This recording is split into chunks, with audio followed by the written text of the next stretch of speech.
Sunday, 3rd April, the Gap News This Morning, broadcasting live from Kuala Lumpur, I'm Ghazali Abdullah. Good morning. First, the headlines. King/Queen test positive for COVID-19. Penang Dam running low due to high consumption, lack of rain. Indonesian agents shouldn't charge over 8,000 ringgit to send maids, says envoy. CIMB countersues 12 over duplicate credit error, demands 1.39 million ringgit. Ukraine says it has retaken entire Kiev region. The heavy losses of an elite Russian regiment in Ukraine. Will Smith resigns from Oscars Academy over rock slap. And FIFA World Cup Qatar 2022.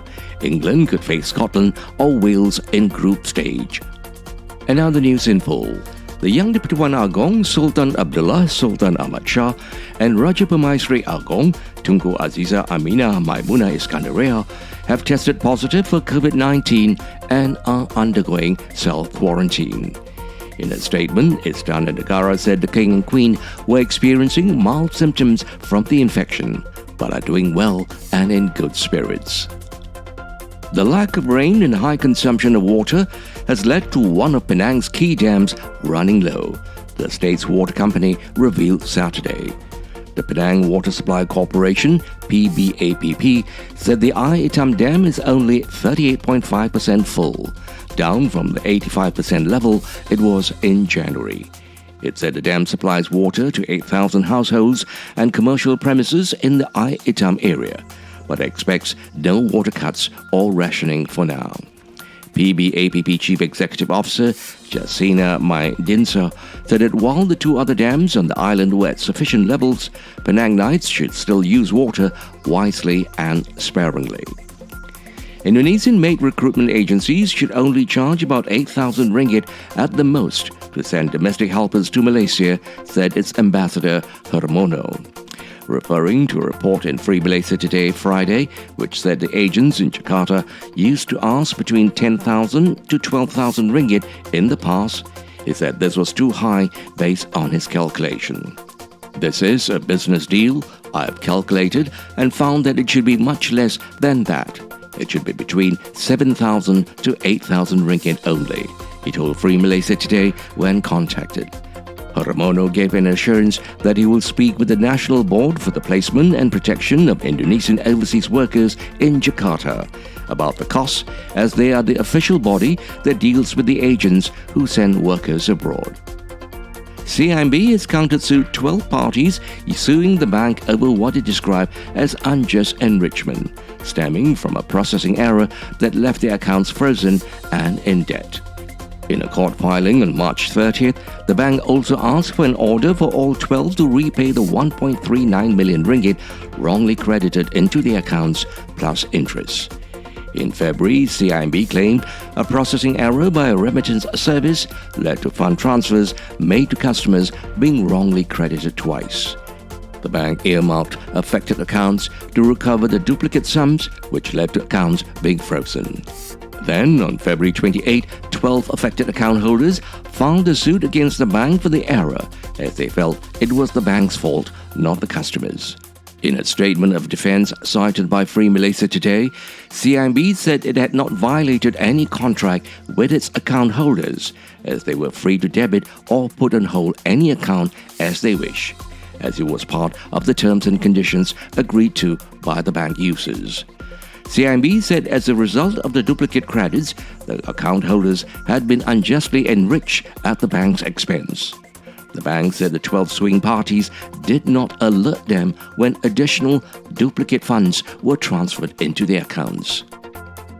Ukrainian forces have retaken the entire region around Kiev, the Deputy Defense Minister says, as Russian forces withdraw from key towns.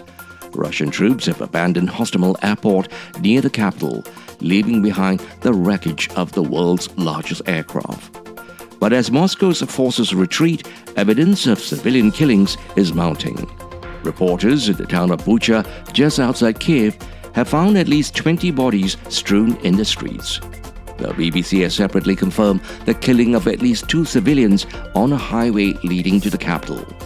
A pro-Ukraine protest held by residents of an occupied town in southern Ukraine has been violently dispersed. Video from Anahoda, home to Europe's largest nuclear plant, shows people running away from explosions in a square. In a video address, Ukraine's President Zelensky says Russian forces want to seize the east and south of the country and praises those defending the besieged port of Mariupol. In any war, there are units that distinguish themselves and others that become symbolic of failure. The 331st Guards Parachute Regiment had high hopes of being the first, but now represents the disintegration of Russia's plan for a quick war. The regiment's commanding officer, Colonel Sergei Sukharev, was killed in Ukraine on 13 March and was posthumously awarded the Hero of the Russian Federation Medal. At his funeral, Deputy Defense Minister General Yuri Saravenko said the colonel lived for the future of our people, a future without Nazism.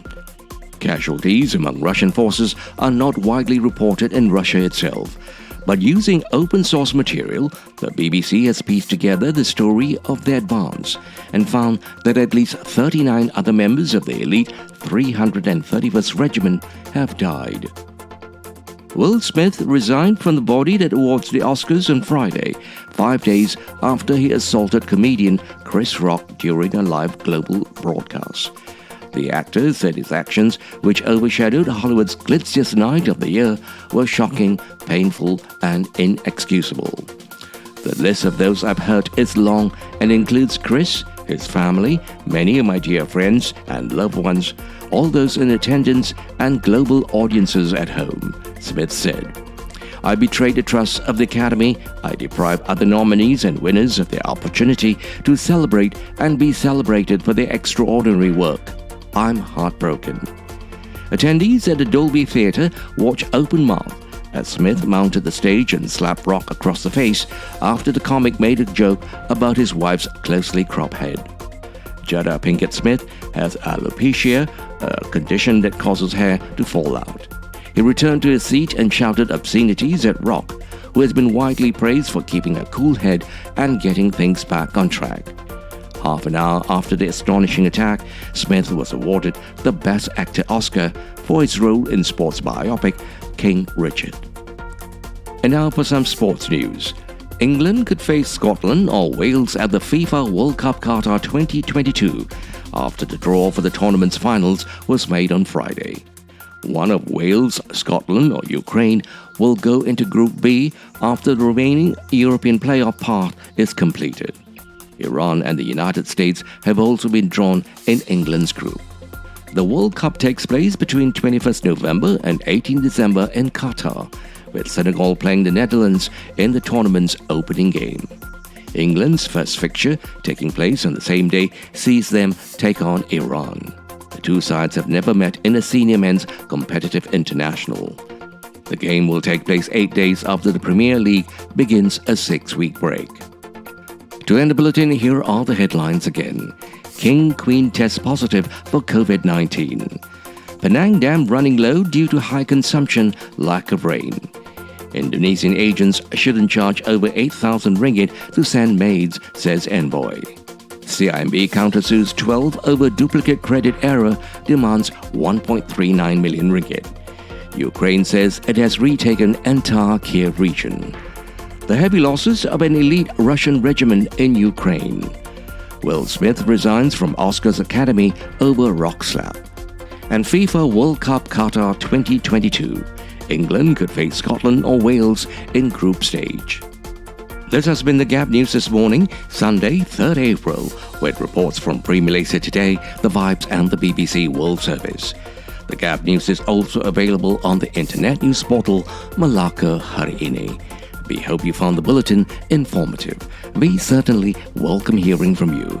If you do have the opportunity, please do write in. We would certainly love to hear from you. Broadcasting live from Kuala Lumpur, I'm Ghazali Abdullah.